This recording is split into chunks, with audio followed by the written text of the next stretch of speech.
Bienvenidos a Cuando la pelota deja de girar. Un podcast que se adentra en las historias que el fútbol prefiere no contar. Porque detrás de cada ídolo, cada promesa y cada camiseta hay personas. Y a veces esas personas cargan un peso que el hincha no ve, que el club no admite y que la prensa no sabe o no quiere narrar. Hoy vamos a contar la historia de Mirko Saric.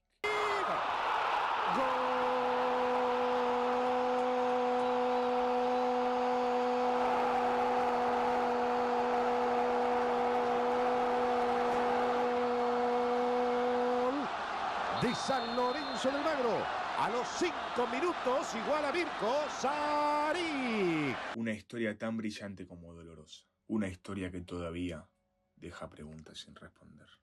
Mirko Saric nació el 6 de junio de 1978 en Buenos Aires.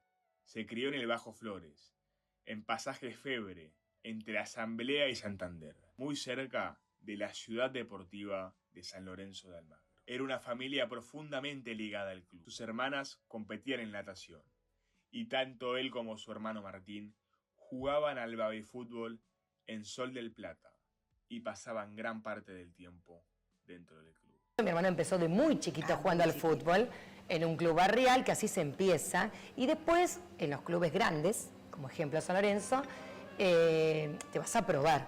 Entonces te hacen una prueba y si vos quedaste, obviamente empezás a entrenar ahí. ¿Y era bueno? Era muy bueno, Muy sí. bueno. Era volante, jugaba muy bien y sin sacrificio. ¿Viste cómo era un don? Sí, como natural. el que nació, ¿no? Claro. Claro. Y mi hermano era un ser muy especial. ¿Por qué digo esto? Porque quizás yo siempre digo que no era para esta vida, porque era una persona tímida, totalmente introvertida, y quizás no supo manejar mucho el éxito. Un captador los vio jugar y los llevó a probarse. Así empezó su camino en San Lorenzo. Desde inferiores ya mostraba ser un jugador distinto, con una técnica peculiar, una mirada especial para jugar.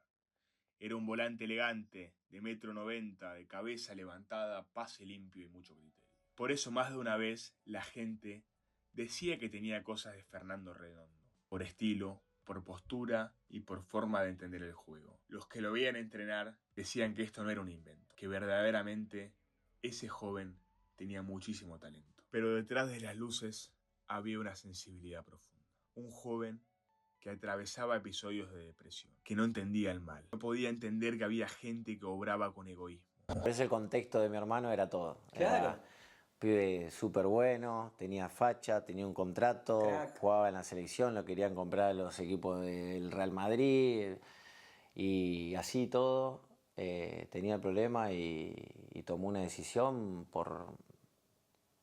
porque, bueno, no sé, porque capaz no pudo más y no se animó. Era un momento bastante también cerrado, digamos, Sí. en el contexto del fútbol, que sí lo seguimos teniendo un poquito. Su ascenso al profesionalismo fue rápido. Su debut en primera fue con el CAI Aymar, quien le dio la primera oportunidad de cumplir el sueño que tenía desde chico. Más tarde, con Ruggeri como entrenador, terminó de asentarse como una de las piezas más importantes del mediocampo del equipo del Bajo Flores. Europa ya había posado los ojos sobre él. Más ni menos que el Real Madrid ofreció $5 millones por el pase de ese mediocampista de ascendencia croata que tenía mucho talento. Seguro, pero eso es una cosa de todo el equipo y bueno, por lo menos estoy contento. ¿Qué pensás? ¿Cómo vislumbrás el futuro de San Lorenzo? No, tranquilo, creo que esto recién empieza y bueno, hay que seguir trabajando durante la semana para ir ganando partido por partido. Sin embargo, San Lorenzo rechazó la oferta al considerarla insuficiente. Querían retenerlo. Mirko, más allá de la oferta, quería triunfar en el club donde había nacido. Pero mientras el fútbol lo empujaba hacia arriba, la vida empezaba a empujarlo hacia abajo. Yo concentraba con el Coco Ameli y él a veces venía, con el Coco Ameli era el capitán, y él a veces venía a la habitación y a veces nos contaba, pero era una persona que nos contaba los problemas. Él venía al club y era un hombre más feliz del mundo, jugaba la pelota, se reía, pum, pam, pipo, y la vida privada era otra cosa, ¿entendés? No la compartía con nosotros. Pero bueno, de vez en cuando compartía algunas cositas, ¿viste? Así que le sacábamos y como nosotros le habíamos caído bien, a veces contaba que tenía una novia, que se había peleado y que, ¿viste? Todo así por el aire, pero nunca, che, tengo este problema, estoy mal, nunca. Siempre estaba lo más bien, venía entrenando con una alegría enorme. Por eso nos sorprendió. Primero, tuvo un accidente de auto. No lo dejó herido, pero lo afectó emocionalmente. Los que los conocían contaban que se volvió más callado, más retrospectivo. Además, vino un golpe familiar. Su hermano Martín, con quienes compartían todo, fue separado del plantel. Para Mirko, que era muy apegado, eso fue durísimo. Me pasó en San Lorenzo, que tenía todo, tenía a mi hermano en primera, yo entrenando con primera, a mí me había hecho jugar 2 partidos amistosos, no juego oficial en primera división, año 99. Me agarra Ruggeri, me agarra Cousilla, que voy de pretemporada con primera. Felicidad, imagínate, mi casa era...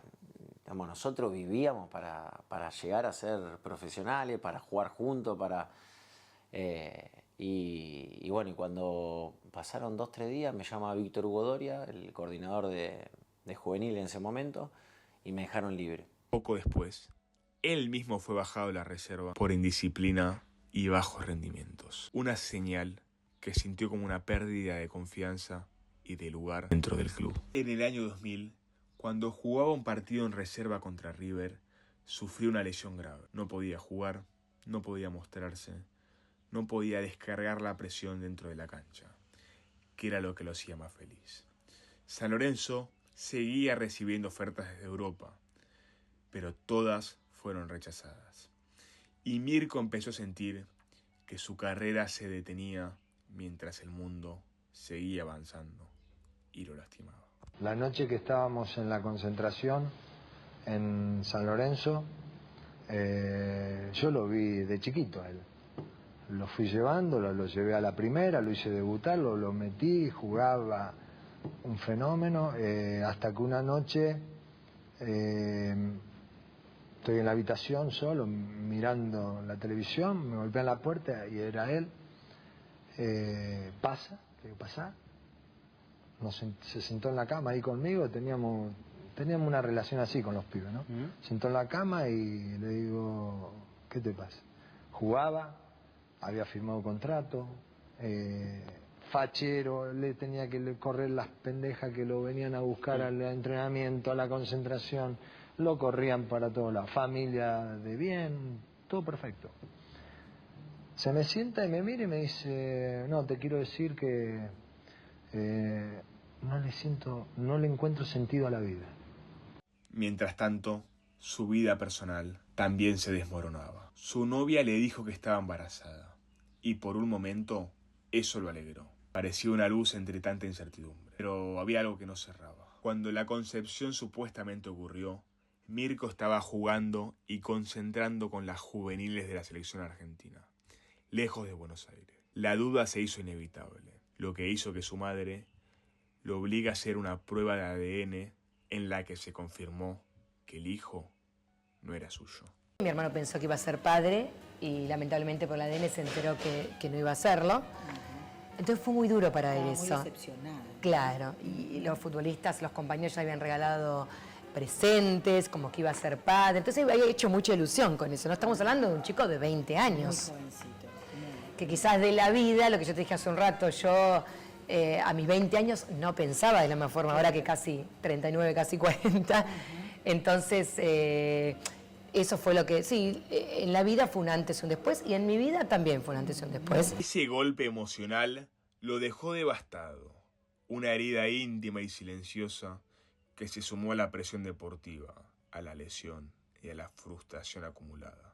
Nada en la vida parecía darle un respiro, un motivo para seguir peleando por su sueño. Finalmente, el 4 de abril del año 2000, Mirko Saric se quitó la vida. Mañana estoy en mi casa levantándome para irme para el entrenamiento y me llama Gregorio diciéndome se mató Mirko.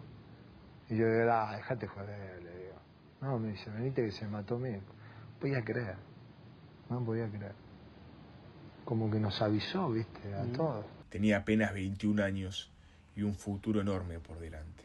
La noticia sacudió al fútbol argentino. Los medios hablaron de tragedia y sorpresa, pero muy pocos entendieron lo que realmente había detrás. Un joven agotado, sensible, presionado desde distintos frentes y sin herramientas para pedir ayuda. Su muerte dejó expuesto algo que el fútbol históricamente evitó mirar: que los jugadores también sufren, que la salud mental no distingue camisetas y que el talento no alcanza para sostener a una persona que está quebrada por dentro. Mirko no fue débil.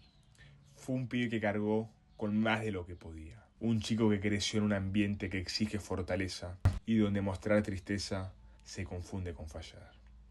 Su historia nos obliga a abrir los ojos y preguntarnos: ¿quién cuida a los jugadores cuando la cabeza no alcanza? ¿Quién escucha lo que nadie quiere escuchar? ¿Por qué la depresión sigue siendo un tabú en el deporte? Uno tampoco se entera de muchos chicos que le pasan miles de cosas en los clubes y no nos enteramos. Entonces sufren, y ahí es donde tenemos que hacer hincapié, lo que te dije anteriormente, de las formas como le dicen a los chicos, sean chicos grandes. Cuando sos más grande, capaz son más duros, porque ya te ven con 19, 20 años, que manejás, que venís, que entrenás todo, entonces dicen, no, o capaz la forma de ser de cada uno, no todos se manejan de la misma manera, entonces ahí hay que tener cuidado en cómo trasladan las cosas o qué decisiones se toman para que la persona que lo recibe, digamos, tener la explicación del porqué y no le genere un problema sin sentido. Con Mirko Saric, el fútbol perdió una promesa enorme, pero también perdió la oportunidad de aprender. Su caso debería haber sido un punto de partida, porque en el fútbol, como en la vida, la verdadera fortaleza no está en aguantar todo, sino en animarse a pedir ayuda. Si vos o alguien que conoces necesita ayuda, en Argentina podés comunicarte las 24 horas de manera gratuita y confidencial a 135, línea de prevención del suicidio, o al teléfono 011-5275-1135.